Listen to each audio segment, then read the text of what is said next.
Assalamu alaikum, sunana Kamal S. Alkali, marubuci kuma mai bada umarni a masana'antar Kano. Aku mai bakin magana a yau, mana zo zan yi magana a yau, magana a yau da magana.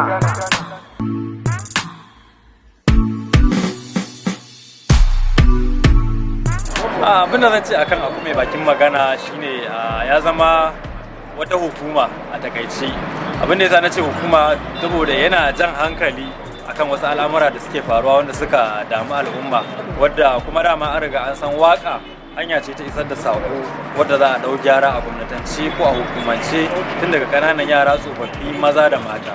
Hanya ce ta aika sako. To shi salon da ya bi na aku mai bakin magana, salon da ya bi salo ne mai zafi wanda kusan ce ba taɓa yin sa a arewacin Najeriya, kuma ma ce a Najeriya gaba ɗaya ba. Domin salo ne kai tsaye zai tafi akan faɗakarwa, amma kuma kana kalla kana cikin nishaɗi. Dan ni ina daga cikin wanda suke bibiyar shi wannan aku mai bakin magana, ina kalla, ina yin comment, wanda kusan ce har da mu aka tallata kuma aka samu karbuwar abu. Dan haka abin da zan ce kawai shine kamar ya zama wata hukuma. Nan gaba zan kawo wa aku mai bakin magana karar wani abu da nake ganin bai daidai da abin al'umma ko kuma ya damu mutane ba.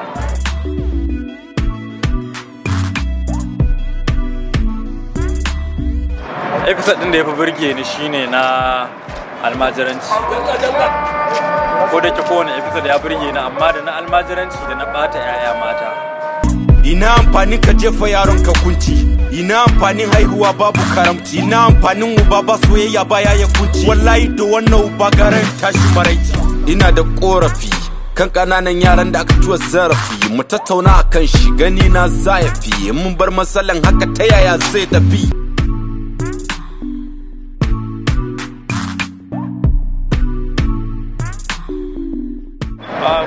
Aku mai bakin magana kusan ce ba korafi, sai dai jan hankali wanda mai kama da korafi.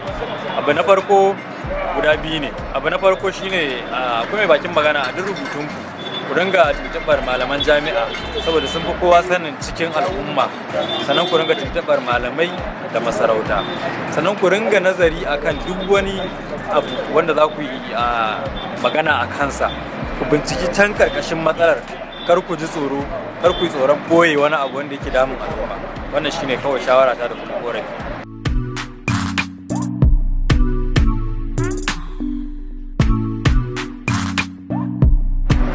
Shawara ta game da season 2 shine kullum ana so mutum jiyansa yau ɗinsa tafi jiyansa, domin tsarin turawa na yanzu, musamman a America inda muka ɗan lalleka, mun gano cewar kullum ƙalubalen da ake jeho mutum a gwada shi shine a baka aiki mai wahala wanda ya fi na jiya.